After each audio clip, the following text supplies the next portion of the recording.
না, আলহামদুলিল্লাহ আমরা জামাতের পক্ষ থেকে বের হয়েছি, দোয়া চাই।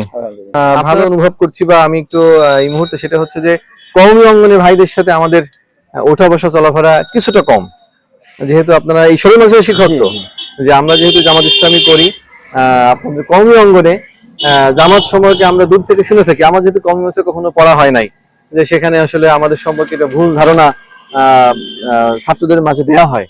তো আসলে এই বিষয়ে আমি জিজ্ঞাসা করব না, যেহেতু আপনারা সেখানে আছেন। বর্তমান সময়ে তো ইসলামী দলগুলো বা মুসলিম যারা আছে সবাই চাচ্ছে যে এবার ইসলামী প্ল্যাটফর্ম গুলো যেন এক হয়ে যায়, ইসলামী দলগুলো যেন মার্কে একটা হয়। এই বিষয়টা নিয়ে আপনারা আসলে কি চিন্তা করেন? এখানে তো আমাদের যে মুরব্বী যারা আছে তারা তো এক বিষয় নিয়ে এক প্ল্যাটফর্মে গেছে। জি, আশা করি তো সবাই জানি এক ইসলামের জন্য সবাই জানি এক থাকে আর কি। মানে এই বিষয়ে তো আপনাদের কোনো দ্বিমত মনে হয় না? এমনি মনে করেন যে আমাদের কওমি মাদ্রাসা হোক, আলিয়া হোক, জামাত হোক, সরবরাহ হোক, ইসলামকে নবীর তরিকা সাহাবাদের অনুসরণকে সামনে রেখে সবাই আমরা এক হতে ভালো হবে আর কি।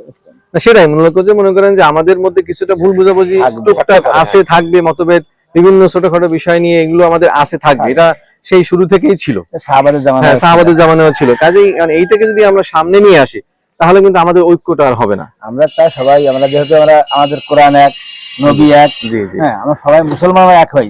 তাহলে এই মুসলমান যদি এক না হয়, এক না হওয়ার কারণে বিশ্বে তো মুসলমানদের নির্যাতিত।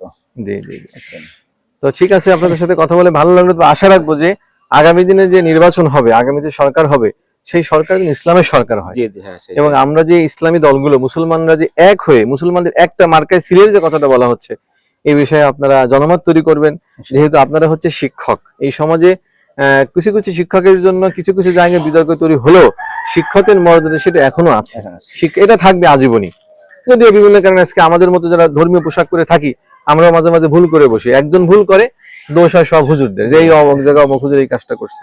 আসলে করছে তো ব্যক্তি তো ভুল করতেই পারে, শয়তান অসহায় পরে সেটা করতে পারে। এই জন্য আজকে আমাদের ইসলামের মধ্যে যেন বিভেদ তৈরি না হয়। এই যে সুযোগ আসছে, বিগত সময় কখনো আসেনি, আগামীতে আবার এরকম সুযোগ আসবে কিনা আমরা কিন্তু জানি না। এই সুযোগটাকে আমাদেরকে কাজে লাগিয়ে যেন ইসলামী সরকার হয়, এরপরে আমরা সবাই মিলে মৌলিক যে সমস্যাগুলো আছে বা ছোটখাটো সমস্যাগুলো, এগুলো আলোচনা করে ঠিক করতে হবে। কিন্তু ওইটাকে সামনে ধরে যদি আমরা এখন মতভেদ তৈরি করি তাহলে কিন্তু আসলে অবশ্যই সেটা ইসলামের জন্য জি জি জি মাশাআল্লাহ কঠিন হয়ে যাবে। তো ঠিক আছে, দোয়া চাই এবং ইসলাম প্রতিষ্ঠার জন্য এবং বাংলাদেশে আগামীতে একটা ইসলামী সরকার প্রতিষ্ঠার জন্য আপনাদের ভূমিকা থাকবে, সেটা আমরা আশা রাখছি।